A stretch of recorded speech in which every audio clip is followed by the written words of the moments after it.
Vande Mataram students, welcome to the Tripathi tutorials. This is Abhishek Tripathi. Student, today's session we will discuss about metallurgy, and this is the fourth part of chapter number 3, metals and non-metals.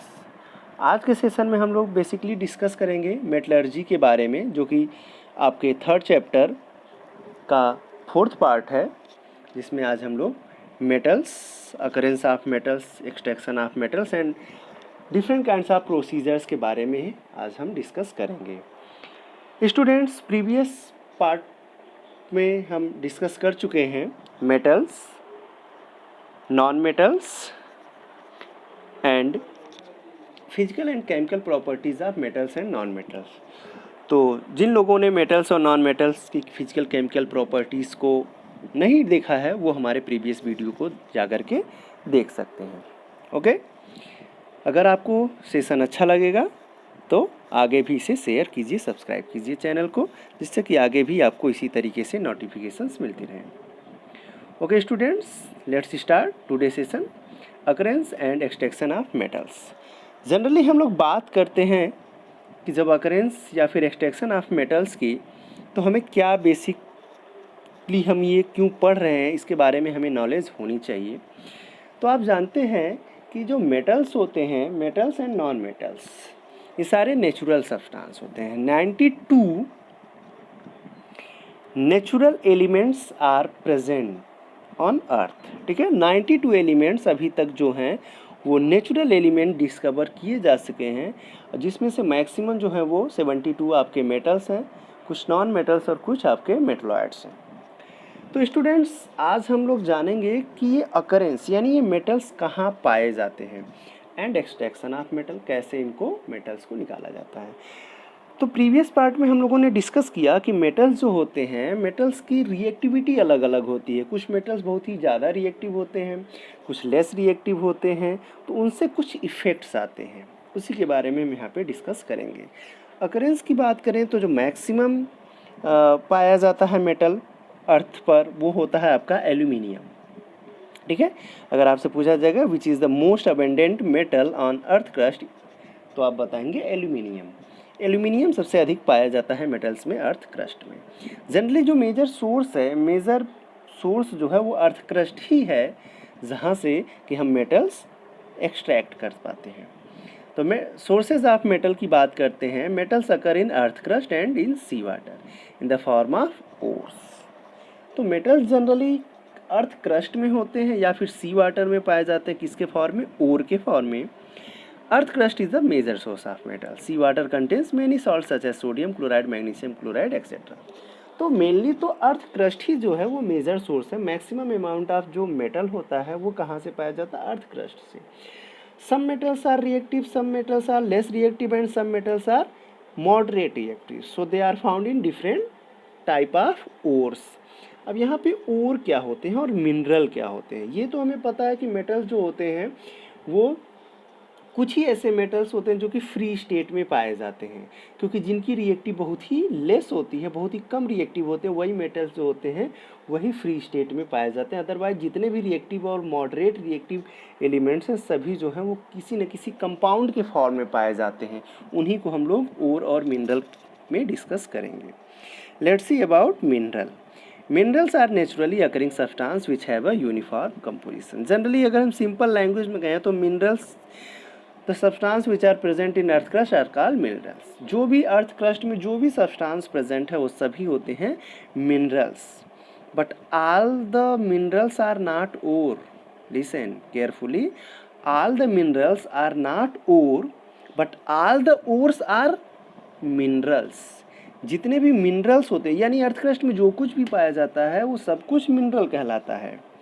But ओर जो होते हैं वो specific minerals होते हैं। इसी से हम कहते हैं कि जितने भी ओर हैं वो सारे मिनरल तो हैं, बट सभी जो मिनरल हैं वो ओर नहीं होते हैं। और मिनरल की अगर हम बेसिकली डिफिनेशन के फॉर्म में कहें तो मिनरल्स क्या हैं? The substance which are present in earth crust is called mineral. Okay, अब ओर की बात करेंगे। The minerals from which a metal can be profitably extracted are called ore. ठीक है, यहाँ पर आपको ध्यान देना है कि और क्या होते हैं, ऐसे सब्सटेंस होते हैं, ऐसे मिनरल्स होते हैं जिनसे कि मेटल्स को प्रॉफिटेबली एक्सट्रैक्ट किया जा सकता है। ठीक है, अब इसको समझते हैं। प्रॉफिटेबली एक्सट्रैक्ट करने का मतलब क्या है कि अगर हम, क्योंकि जो मेटल्स हैं वो कंपाउंड के फॉर्म है, यानी कि उसमें अलग कुछ और भी अलग सब्सटेंस प्रेजेंट है, अलग अलग एलिमेंट्स प्रेजेंट हैं या गैसेज हैं या different kinds of impurities present हैं, उनको सेपरेट करने के लिए जो भी प्रोसीजर वगैरह होता है उसमें हमारा जो इकोनॉमिकली अगर हम देखें तो उसमें कम से कम पैसा खर्च हो और हमें मेटल जो हो वो अधिक से अधिक प्राप्त हो, तो उसे ही हम कहेंगे प्रॉफिटेबली एक्सट्रैक्टेड। यानी सभी मिनरल्स, मैक्सिमम मिनरल्स जो होते हैं वो मेटल कंटेन करते हैं, बट सभी मिनरल से हम मेटल नहीं एक्सट्रैक्ट कर पाते हैं, क्योंकि कुछ ऐसे मिनरल्स होते हैं जिसमें कि जो मेटल है बहुत लेस अमाउंट में प्रेजेंट है। पता चला उसको एक्सट्रैक्ट करने के लिए हमने 100 रुपी खर्च किया और मेटल हमको 25 रुपी का मिला, तो उसे हम मिनरल ही कहेंगे, उसे हम ओर नहीं कहेंगे। ओर हम उसे कहेंगे जिसमें अगर हम 100 रुपी खर्च करते हैं तो हमें 500 का मेटल मिले, ऐसा जो प्रॉफिटेबली हो, हमारे लिए लाभदायक हो, ऐसे मिनरल्स को हम कहते हैं ore. Again, all the minerals are not ore but all the ores are mineral, इसी वजह से ऐसा बोला जाता है। Metal found at the bottom of reactivity series are least reactive and they are often found in nature in free state. ठीक है, तो जो लीस्ट रिएक्टिव होते हैं वो सारे फ्री स्टेट में पाए जाते हैं, such as gold, silver, copper. लेकिन कॉपर एक ऐसा है, copper and silver also found in form of sulphide and oxide ore. Gold तो लीस्ट रिएक्टिव, सबसे कम रिएक्टिव है गोल्ड, तो वो तो फ्री स्टेट में होता है, बट कॉपर और सिल्वर जो होते हैं वो दोनों तरह से पाए जाते हैं, फ्री स्टेट में भी पाए जाते हैं और कंबाइंड स्टेट में भी पाए जाते हैं। Metal found in middle of reactivity series, so reactivity series जो कि हम ऑलरेडी प्रीवियस वीडियो में बता चुके हैं, आप देख सकते हैं। लीस्ट रिएक्टिव थे वो, और ये मॉडरेट जिसको हम मिडिल ऑफ रिएक्टिविटी सीरीज कहते हैं, जैसे जिंक है, आयरन है, लेड है, etcetera, are usually found in forms of oxide, sulphide and carbonate. तो ये ओर के ही फॉर्म में पाए जाते हैं। किस तरह के ओर होते हैं? ऑक्साइड्स होते हैं, सल्फाइड्स होते हैं या फिर कार्बोनेट्स होते हैं। Metal at the top of reactivity series are never found in free state as they are very reactive exam. ठीक है, तो जो बहुत ही अधिक रिएक्टिव होते हैं वो सारे जो होते हैं कभी भी फ्री स्टेट में पाए ही नहीं जा सकते, सभी जो होंगे कंबाइंड स्टेट में पाए जाएंगे, और उसमें आपके potassium, sodium, calcium, magnesium, aluminium, ये सारे आपके मेटल्स आते हैं। ओके, ज़्यादातर जो मेटल्स होते हैं वो आपके कैसे होते हैं? ऑक्साइड के ओर्स होते हैं या सल्फाइड के ओर्स होते हैं। तो लेट्स सम एग्जाम्पल को हम देखते हैं तो हमें ओर का कॉन्सेप्ट और अच्छे से समझ में आएगा। जैसे यहाँ देखिए कैल्शियम, कैल्शियम का एक ओर होता है डोलोमाइट, और उसका केमिकल फार्मूला होता है CaCO3.MgCO3। ठीक है, तो ये एक पत्थर जैसे, जनरली जो ओर होते हैं वो पत्थर जैसे हमें देखने में मिलते हैं, लेकिन उनमें से मेटल को हम एक्सट्रैक्ट करते हैं with the help of metallurgy, यानी पूरा प्रोसीजर हम अप्लाई करते हैं और मेटल्स को बिल्कुल क्लीनली मेटल हमें मिलता है। कैल्साइट है, जिप्सम है, फ्लोरस्पार है, तो ये सारे जो हैं ये आपके कैल्शियम के हैं। तो ध्यान रखेंगे जिसमें मेटल के साथ CO3 रहेगा उसे हम कार्बोनेट ओर कहते हैं, जिसमें SO4 रहेगा उसे हम सल्फेट ओर कहेंगे। जहाँ F2 है जैसे फ्लोरस्पार में, तो वहाँ पे कैल्शियम फ्लोराइड है तो उसे हम फ्लोराइड ओर कहेंगे। तो इसी तरह से बेसिकली ऑक्साइड ओर, कार्बोनेट ओर, सल्फाइड ओर, फ्लोराइड ओर इसी तरह से हमें मिलते हैं। तो यहाँ पे कुछ इम्पॉर्टेंट मेटल्स के हमने ओर को यहाँ पे कंटेन किया है, जैसे कैल्शियम है, स्ट्रॉन्सियम है, copper, silver, gold, barium and zinc. तो आपसे एग्ज़ाम में पूछे भी जाते हैं क्वेश्चंस कि फार्मूला दे करके पूछा जा सकता है इसका, ये किसका ओर है, इसका केमिकल नेम क्या है, या फिर आपसे किसी भी पर्टिकुलर का पूछा जा सकता है कि इसके 2 ओर्स बताइए। इसमें मेनली जो इम्पोर्टेंट है वो आपका calcium, copper, silver and zinc है। ठीक है, तो इसको आप लर्न कर लेंगे जिससे कि आपको एग्ज़ाम में काफ़ी हेल्प होगा। और भी देखिए तो मरकरी है, ये भी बहुत इम्पॉर्टेंट है, सिन्नाबार। फिर आप देखिए लेड का गैलेना बहुत इम्पॉर्टेंट है। फिर वहीं अगर हम बात करें आयरन का तो इसमें haematite, magnetite, iron pyrite, copper pyrite, ये सारे जो हैं बहुत ही इंपॉर्टेंट हैं। और लास्ट में आपका जो है वो यूरेनियम का, जिसको हम इसका होता है पिच ब्लेंड U3O8। तो ये सारे जो हैं वो कुछ इंपॉर्टेंट ओर्स हैं जिनको आपको लर्न करना है विद फार्मूला। ये एग्ज़ाम में कई बार पूछे जाते हैं। ओके, अब हम बात करेंगे मेटलर्जी की। तो मेटलर्जी जो होता है वो एक्सट्रैक्शन ऑफ मेटल को ही मेटलर्जी कहते हैं। तो उसका एक फ्लो चार्ट है जिससे कि आप बता सकते हैं कि कौन कौन से प्रोसेस हम यूज करके मेटल को उनके ओर से एक्सट्रैक्ट करते हैं। तो मेटल्स ऑफ हाई रिएक्टिविटी का इलेक्ट्रोलिसिस ऑफ मॉल्टेन ओर किया जाता है, फिर प्योर मेटल मिल जाता है। मेटल्स ऑफ लो रिएक्टिविटी भी सल्फाइड और रोस्टिंग, मेटल रिफाइनिंग। ये प्रोसीजर अप्लाई करते हैं। इन प्रोसीजर्स को वन बाय वन हम डिस्कस करेंगे। इसमें जो आपका मॉडरेट रिएक्टिव है, मीडियम रिएक्टिविटी, उन्हीं में कैटेगरी अधिक है कि कार्बोनेट ओर होंगे तो कैल्सिनेशन कराना होगा, सल्फाइड ओर होंगे तो रोस्टिंग कराना होगा, फिर oxide of metal, reduction of metal, purification of metal. ये सारे प्रोसीजर वन बाय वन हम देखते हैं। ठीक है, तो इस फ्लो चार्ट के हेल्प से आप देख करके बता सकते हैं कि किसके लिए हम कौन कौन से प्रोसीजर यूज करते हैं। अब हम सारे प्रोसीजर को वन बाय वन डिस्कस करते हैं। Okay, come principle of metallurgy की बात करें, the metallurgical process can be classified as following. One by one देखते हैं। तो सबसे पहला जो आता है आपका crushing and grinding. Crushing and grinding का मतलब क्या होता है कि जो भी हमें मेटल्स के ओर होते हैं, ओर्स जो होते हैं वो लाइक अ स्टोन होते हैं। स्टोन के फॉर्म में जब तक वो रहेंगे हम उनसे मेटल को एक्सट्रैक्ट नहीं कर सकते हैं। तो पहले हम उसे ग्राइंड करते हैं या फिर क्रश करते हैं। क्रशर मशीन्स होते हैं जिसमें कि डाल करके उनको बिल्कुल बारीक पीस लिया जाता है और इस प्रोसेस को पल्वराइजेशन बोला जाता है। ओके, जब ये बारीक एकदम पीस लिए जाते हैं यानी डस्ट पार्टिकल के जैसे हो जाते हैं, फिर आगे हम उसको एक्सट्रैक्ट करेंगे। तो ये सभी मेटल्स के लिए फर्स्ट प्रोसेस जो है वो सबके लिए कॉमन होता है। सेकेंड देखिए द कंसंट्रेशन ऑफ ओर। तो कंसंट्रेशन ऑफ ओर बड़ा ही इंपॉर्टेंट है। इसमें कुछ स्पेसिफिक मेथड्स हैं जिनके की हेल्प से कंसंट्रेशन किया जाता है। तो यहाँ पे कंसंट्रेशन ऑफ ओर्स में बेसिकली हम क्या करते हैं, जो उसमें इम्प्योरिटीज़ होती हैं उन्हें हम सेपरेट करते हैं। तो किस मेथड से हम सेपरेट करते हैं उनको वन बाय वन हम देखेंगे। तो पहला आपका आता है हाइड्रोलिक मेथड। हाइड्रोलिक मेथड में क्या किया जाता है कि इसमें एक हम जो बहुत ही तेज़ी से वाटर फ्लो होता है यानी कि रनिंग वाटर होता है और उसमें हम उस जो क्रश्ड ओर है उसे हम डालते हैं। तो उसमें जो भी सॉइल पार्टिकल्स, डस्ट पार्टिकल्स और स्टोन वगैरह होते हैं वो सारे जो होते हैं वाटर के साथ बह जाते हैं, दूर चले जाते हैं और हमारा जो ओर होता है वो हमें साफ़ सुथरा मिल जाता है। तो उसको एक एग्ज़ाम्पल हम देखेंगे, जैसे कि आप यहाँ पे फिगर में देख रहे होंगे। तो यहाँ पे एक रनिंग वाटर का सोर्स है। आप वाटर पे देखिए, क्रश्ड ओर को ऊपर से ड्रॉप किया जाता है, बीच में हम कोरेगेटेड बोर्ड्स लगा देते हैं जहाँ पर कि ये मेटल्स के ओर आकर के रुक जाते हैं और इम्प्योरिटीज़ जो होते हैं वो सारे रिमूव हो जाते हैं।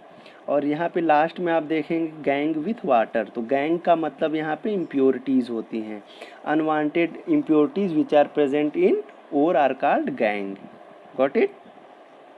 नेक्स्ट देखेंगे मैग्नेटिक सेपरेशन। तो magnetic separation is basically used for iron ores, cobalt and nickel ore, क्योंकि आयरन, कोबाल्ट और निकिल ही होते हैं जो कि मैग्नेट की तरफ अट्रैक्ट होते हैं। तो इसमें हम लोग क्या करते हैं, इसको आप देखिए इमेज के हेल्प से तो आपको अच्छे से समझ में आएगा। इसमें आप देखिए एक रोटेशन दो हम व्हील लगा देते हैं और इस पर जब ऊपर से ग्राइंड किए हुए ओर को जब हम गिराते हैं और इस पर एक पट्टा लगा होता है जो कि रोटेट करता है, उसके साथ जब ये आता है तो जो उसमें नॉन मैग्नेटिक पार्टिकल्स होते हैं वो दूर गिर जाते हैं और जो हमारे मैग्नेटिक पार्टिकल्स होते हैं वो मैग्नेट की तरफ अट्रैक्ट हो जाते हैं। तो जैसा कि आपको इमेज में दिख रहा होगा, आपको यहाँ ध्यान यही देना है कि ये जो आपका व्हील्स लेंगे वो कैसा होना चाहिए, मैग्नेटिक होना चाहिए, यानी मैग्नेट का होना चाहिए। और ये बेसिकली आयरन, निकिल और कोबाल्ट ओर के लिए ही ये प्रोसीजर यूज किया जाता है। Got it. ये आपका बहुत ही इम्पॉर्टेंट है, फ्रॉथ फ्लोटेशन मेथड। ये एग्ज़ाम में सबसे ज़्यादा बार पूछे जाने वाला मेथड है, इसको आप बहुत ही अच्छे से समझेंगे। तो बेसिकली ये जो आपका फ्रॉथ फ्लोटेशन मेथड है इसको यूज किया जाता है फॉर सल्फाइड ओर्स। कई बार ये क्वेश्चन पूछा जाता है कि सल्फाइड ओर के लिए कौन सा मेथड यूज करेंगे, तो आप बताएंगे फ्रॉथ फ्लोटेशन मेथड, या फिर फ्रॉथ फ्लोटेशन मेथड किस तरह के ओर के लिए यूज किया जाता है तो आप बताएंगे सल्फाइड ओर्स के लिए। क्यों सल्फाइड ओर्स के लिए यूज किया जाता है? क्योंकि सल्फाइड ओर्स जो होते हैं वो हाइड्रोलिक वॉशिंग से नहीं साफ़ हो पाते हैं। क्यों? क्योंकि सल्फाइड ओर्स जनरली जो होते हैं वो वाटर सल्यूबल नहीं होते, तो वाटर में सल्यूबल ही नहीं होते जिसके कारण वो सेपरेट नहीं हो पाते हैं। तो उन्हीं के लिए बेसिकली सल्फाइड ओर और सल्फेट ओर्स के लिए ही यूज किया जाता है फ्रॉथ फ्लोटेशन मेथड। इस मेथड में हम लोग ऑयल के हेल्प से, ऑयल और वाटर के हेल्प से इसमें हम सेपरेशन करते हैं। तो आप इसको फिगर के हेल्प से देखिए। तो फिगर में आप सबसे पहले हम क्या करते हैं, एक बड़ा सा टैंक लेते हैं, उस टैंक में हम वाटर को पहले एक लेवल तक वाटर फिल कर देते हैं। देन आफ्टर उसमें हम पाइन ऑयल, चीड़ का तेल उसमें डाल देते हैं, पाइन ऑयल होता है, और साथ ही साथ उसमें एक कंपाउंड होता है पोटेशियम एथिल जैंथेट। क्या होता है? Potassium ethyl xanthate. उस पाइन ऑयल में डाल दिए तो नीचे का जो लेवल होता है वो आपका वाटर होता है, वाटर के ऊपर पाइन ऑयल, अब पाइन ऑयल में ही मिक्स्ड होता है पोटेशियम एथिल जैंथेट।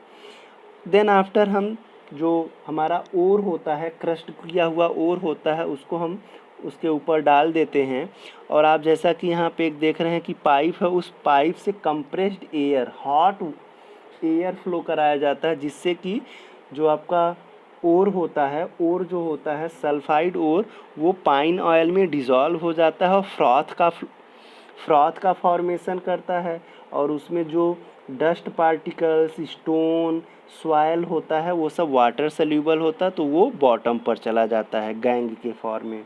तो जो सल्फाइड ओर होता है वो वाटर में डिज़ोल्व नहीं होता है, वो किस में डिज़ोल्व हो जाता है? पाइन ऑयल में, जो कि सरफेस पे होता है। क्योंकि आप जानते हैं जो ऑयल होती है, ऑयल जो होता है वो सरफेस पे फ्लोट करता है वाटर, क्योंकि ऑयल जो होता है उसकी रिलेटिव डेंसिटी काफ़ी कम होती है वाटर से।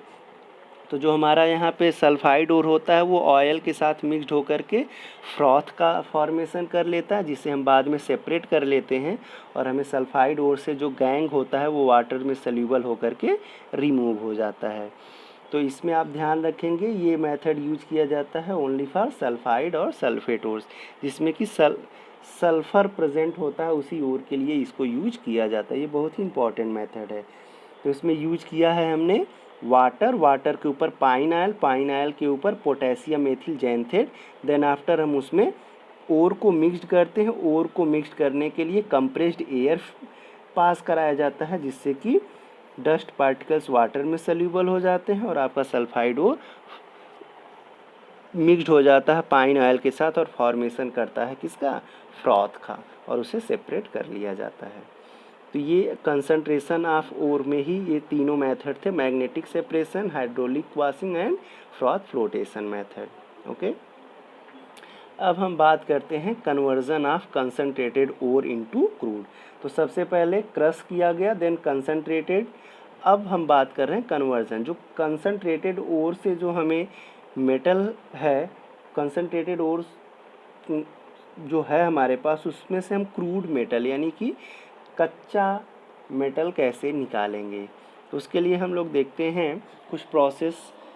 उसको हम बेसिकली क्या करते हैं, ऑक्साइड्स में कन्वर्ट करते हैं। ऑक्साइड यानी कि उनके ऑक्सीजन से रिएक्ट करा करके, या फिर उनमें ऑलरेडी ऑक्सीजन प्रेजेंट है तो ऑक्साइड में वो ऑलरेडी प्रेजेंट रहेंगे। It is easy to obtain metal from their oxide. ये काफ़ी आसान होता है। So ores found in the form of sulphide and carbonates are first converted to their oxide by the process of roasting and calcination. तो जो हमें concentrated ओर मिलता है तो उसमें हमें दो तरह के ओर प्रेजेंट होते हैं, या तो वो सल्फाइड ओर होता है या फिर कार्बोनेट होता है। अगर ऑक्साइड रहता है तो उसको फिर हम ऑक्साइड में कन्वर्ट करने की कोई ज़रूरत ही नहीं है, लेकिन अगर वो कार्बोनेट ओर या फिर सल्फाइड ओर है तो उसके लिए हमें कैल्सिनेशन या फिर रोस्टिंग मेथड यूज करके उसे ऑक्साइड में कन्वर्ट किया जाता है। तो ये क्या होता है, इसको हम देखेंगे कि रोस्टिंग और कैल्सिनेशन क्या होता है। तो रोस्टिंग मेथड जो होता है वो बेसिकली यूज किया जाता है सल्फाइड ओर्स के लिए, जिसमें सल्फर प्रेजेंट होता है उसके लिए हम यूज करते हैं रोस्टिंग मेथड। आफ्टर कंसनट्रेटेड जो हमें ओर मिला है उसमें हम फिर रोस्टिंग कराएंगे। रोस्टिंग एक मेथड होता है जो कि यूज किया जाता है सल्फाइड ओर्स के लिए। तो रोस्टिंग होता क्या है कि heating of sulphide ores in the presence of excess air to convert them into oxide is known as roasting. तो इसमें क्या किया जाता है कि कंसनट्रेटेड ओर को presence of oxygen, presence of air में हीट करते हैं, जिसके कारण वो कन्वर्ट हो जाता है मेटल ऑक्साइड में। इस प्रोसेस को ही कहते हैं रोस्टिंग। तो एग्ज़ाम में ये रोस्टिंग और कैल्सिनेशन बड़ा ही कन्फ्यूज़न क्रिएट करता है। तो रोस्टिंग में एक्सेस ऑफ ऑक्सीजन और कैल्सिनेशन में अब्सेंस ऑफ ऑक्सीजन होता है। कैल्सिनेशन में अब्सेंस ऑफ ऑक्सीजन यानी एयर, और रोस्टिंग में प्रेजेंस ऑफ एयर होता है। रोस्टिंग जो होता है वो सल्फाइड ओर के लिए यूज किया जाता है और कैल्सिनेशन जो होता है वो कार्बोनेट ओर के लिए यूज किया जाता है। ये दोनों ही बहुत ही इंपॉर्टेंट टर्म्स हैं। तो कैल्सिनेशन क्या होता है? Heating of carbonate ore in the limited supply of air to convert them into oxide is known as calcination.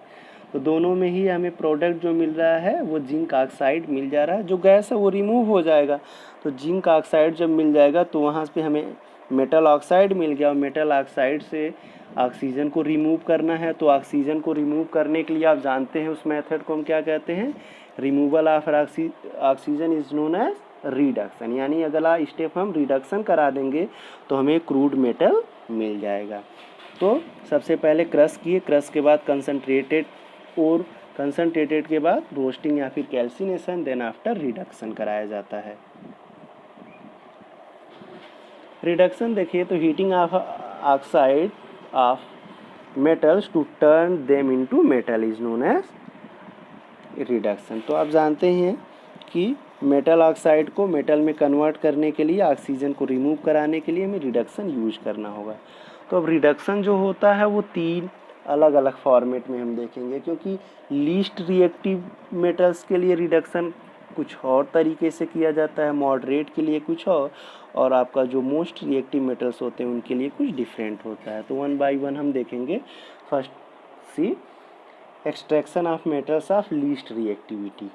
तो इसमें देखिए तो मरकरी एंड कॉपर है which belongs to the least reactivity series. आप जानते ही हैं, तो जैसे सिन्नाबार HgS, कॉपर ग्लांस है Cu2s is the ore of copper. तो इनको हम रिडक्शन कैसे कराएंगे? तो 1 बाय 1 देखिए। तो एक्सट्रैक्शन ऑफ मरकरी मेटल, यानी मरकरी मेटल का एक्सट्रैक्शन कैसे कराएंगे, यानी इसको मेटल में कैसे कन्वर्ट करेंगे? तो देखिए यहाँ पर HgS है, HgS का पहले सल्फाइड ओर है तो इसका हम कराएंगे रोस्टिंग, प्रेजेंस ऑफ ऑक्सीजन। तो हमें प्रोडक्ट मिला क्या? मरकरी ऑक्साइड मिला, और मरकरी ऑक्साइड को फिर हम रिडक्शन करा देते हैं तो हमें मिल जाता है मरकरी, और ऑक्सीजन गैस जो होता है वो रिमूव हो जाता है। तो इस तरह से आप सिन्नाबार यानी मरकरी मेटल, मरकरी जो सिन्नाबार यानी जो मरकरी का ओर है उससे आप मरकरी मेटल प्राप्त कर सकते हैं। Let's see another one, extraction of copper metal. तो कॉपर का भी यहाँ पर आप देखिए तो कॉपर ग्लांस है Cu2s जो कि सल्फाइड ओर है, तो इसका भी आप रोस्टिंग कराएंगे। रोस्टिंग कराने के बाद क्या हो जाएगा? यहाँ पे कॉपर हमें मिल रहा है और सल्फर डाइऑक्साइड रिमूव हो जा रहा है। तो यहाँ पर एक और देखिए, तो एक जगह हम और इस तरह से इसको करा सकते हैं कि कॉपर ऑक्साइड का रिडक्शन जो है वो कॉपर सल्फाइड से करा दिया जाए, तब भी हमें प्रोडक्ट में कॉपर मिल रहा है। तो ये दोनों ही प्रोसेस में हमें कॉपर मिल जा रहा है और सल्फर डाइऑक्साइड जो है वो रिड्यूस हो जा रहा है। तो हमें इस तरह से कॉपर मेटल का फॉर्मेशन हो जा रहा है। तो ये दोनों एग्जांपल आपके लीस्ट रिएक्टिव मेटल्स के थे। अब हम लोग देखेंगे extraction of metals of middle reactivity, जिसको हम लोग मॉडरेट रिएक्टिविटी कहते हैं। तो इसमें जनरली कौन आते हैं? आयरन है, जिंक है, लेड है। तो इसमें इनका हम एक्सट्रैक्शन कैसे करेंगे, यानी इनको हम मेटल में कन्वर्ट कैसे करेंगे रिड्यूस करके? तो 1 बाय 1 हम एग्जाम्पल के साथ इनको भी देखते हैं। तो पहले हम बात करते हैं एक्सट्रैक्शन ऑफ जिंक का। तो जिंक ब्लेंड है, और जिंक ब्लेंड जिसमें आप देख रहे हैं सल्फ़र है, सल्फाइड और। तो पहले हम इसको रोस्टिंग कराते हैं तो ये कन्वर्ट हो जाता है जिंक ऑक्साइड में। और जिंक ऑक्साइड आपका बन जाएगा तो अगले स्टेप में हम रिडक्शन करा लेंगे। लेकिन एक और आपका होता है जिंक कार्बोनेट अगर है तो उसका हम कैल्सिनेशन करा देते हैं तो भी जिंक ऑक्साइड मिल गया। यानी कि अगर सल्फ़र प्रेजेंट रहा तो रोस्टिंग करा दीजिए और अगर कार्बोनेट प्रेजेंट रहा तो कैल्सिनेशन करा दीजिए। दोनों के ही प्रोडक्ट में हमें मिलता है जिंक ऑक्साइड। और फर्दर हम जिंक ऑक्साइड को क्या करेंगे, कार्बन के साथ रिडक्शन करा देते हैं। तो कार्बन जो होता है वो जिंक ऑक्साइड से ऑक्सीजन को रिमूव कर देता है और कार्बन मोनोऑक्साइड के फॉर्म में रिड्यूस हो जाता है। तो यहाँ पे प्रोडक्ट में हमें जिंक मेटल मिल जाता है। तो आपको ये ध्यान रखना है कि रोस्टिंग और कैल्सिनेशन कैसे कराना है, देन आफ्टर आपको रिडक्शन करा देना है। रिडक्शन कराने के लिए बेसिकली हम लोग यूज करते हैं कार्बन का। कार्बन किसके फॉर्म में यूज करते हैं, चारकोल के फॉर्म में। चारकोल जो होता है बहुत ही अच्छा रिड्यूसिंग एजेंट होता है, इसलिए हम लोग कार्बन के चारकोल को यूज करते हैं for the reduction. Extraction of iron from hematite से देखते हैं तो Fe2O है, O3 ये ऑलरेडी ऑक्साइड है, तो इसमें हमें रोस्टिंग या कैल्सिनेशन कराने की कोई नीड नहीं है। तो हम डायरेक्ट यहाँ कार्बन के साथ रिडक्शन करा देते हैं तो यहाँ पे आयरन मेटल जो होता है वो हमें मिल जाता है और कार्बन डाइऑक्साइड जो होता है वो रिमूव हो जाता है गैस के फॉर्म में। अब हम बात करेंगे reduction of metal oxide by heating with aluminium. तो स्टूडेंट्स, अगर आपको सेशन अच्छा लग रहा हो, समझ में आ रही हो सारी चीज़ें, तो आप हमारे चैनल को लाइक कीजिए, सब्सक्राइब कीजिए एंड शेयर कीजिए। साथ ही साथ इसके PDF नोट्स जो हैं वो हमारे टेलीग्राम चैनल त्रिपाठी ट्यूटोरियल से आप जा कर के ले सकते हैं। त्रिपाठी ट्यूटोरियल चैनल का लिंक हमारे वीडियो के डिस्क्रिप्शन बॉक्स में दिया गया होगा।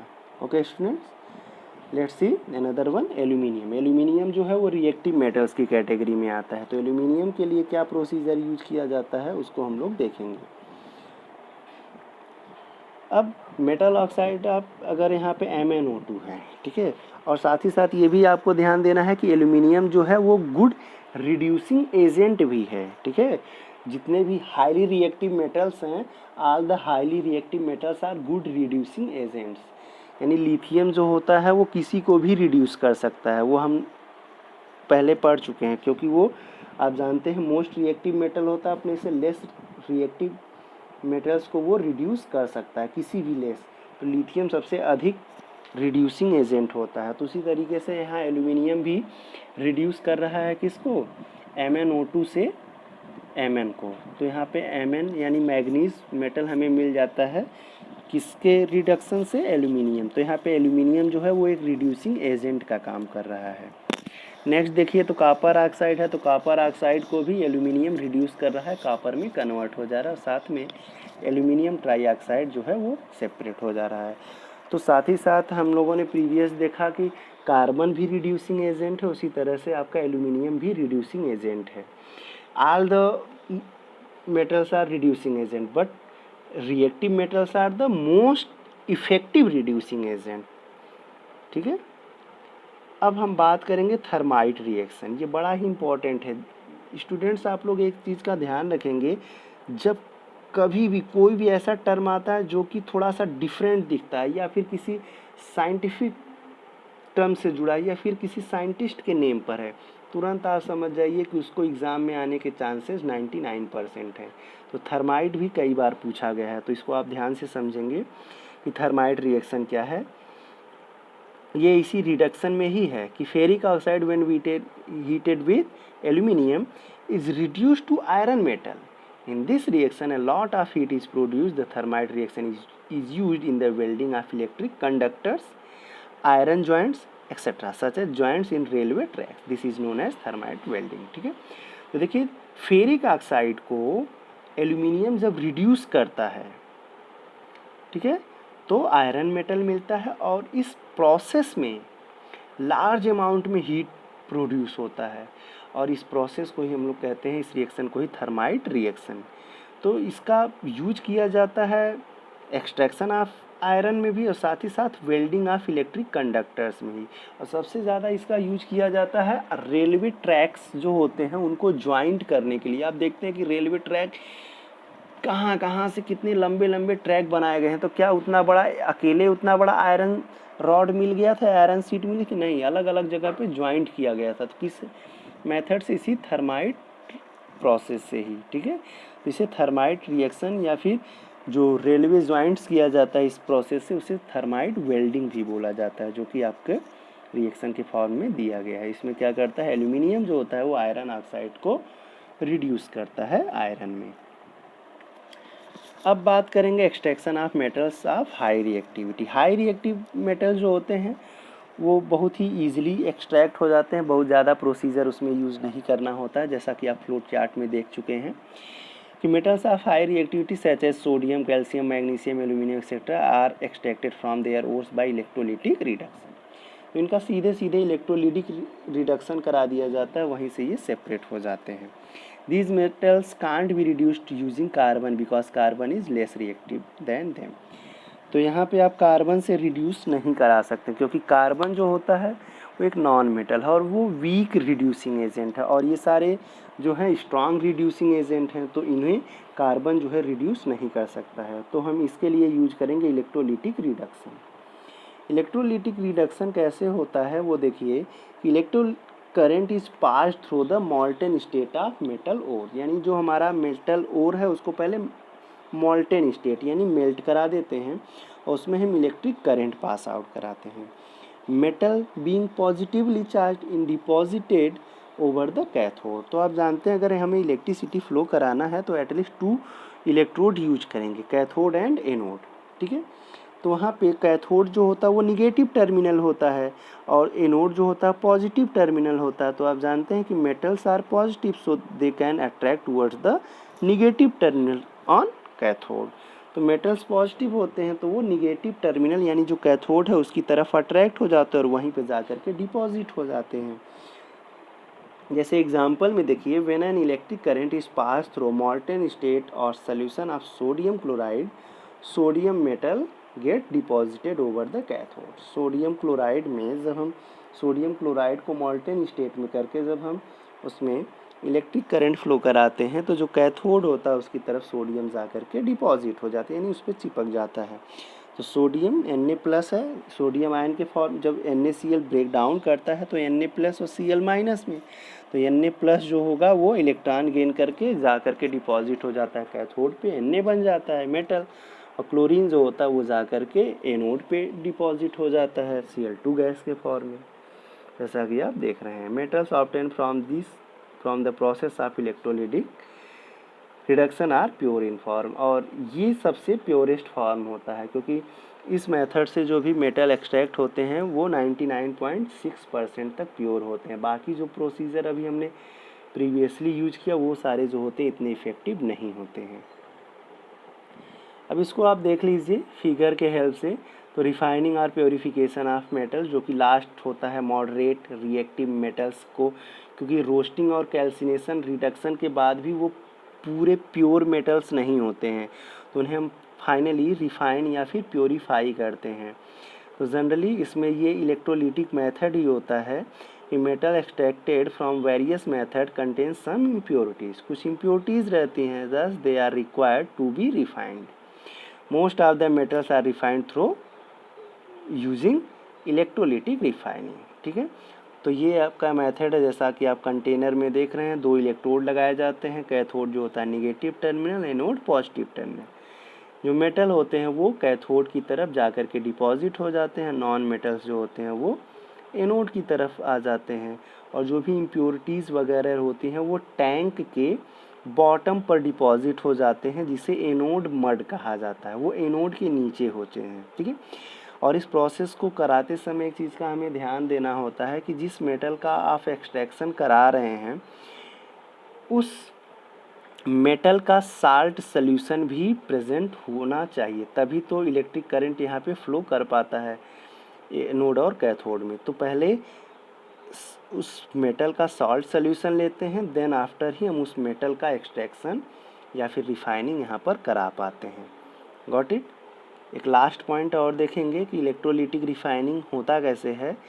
In the process of electrolytic refining, a lump of impure metal and a thin strip of pure metal are dipped in the salt solution of metal to be refined.